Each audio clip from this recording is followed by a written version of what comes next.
Ang sabi sa atin ng mga apostol, kapag tayo walang pananampalataya na nabubuhay sa ating loob, imposible na tayo ay makapagbigay kasiyahan sa ating Panginoong Diyos.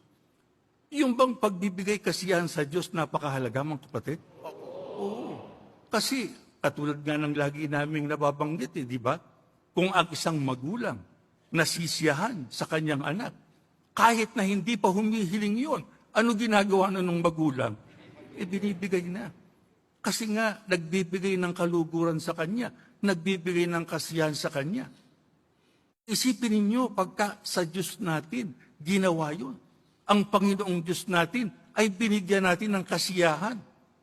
Lumalapit pa lang tayo sa ating Panginoong Diyos, tiyak na yung ating hinihiling na ayon sa kanyang kalooban ay ipagkakaloob sa atin ng ating Panginoong Diyos. Mga kapatid, pagka ganyan ang ginawa natin sa paglapit natin sa Diyos, hindi tayo nag-alinlangan, nagbigay tayo ng kasiyahan sa Kanya. Ang sabi sa atin ng Biblia, gagantimpalaan tayo ng ating Panginoong Diyos.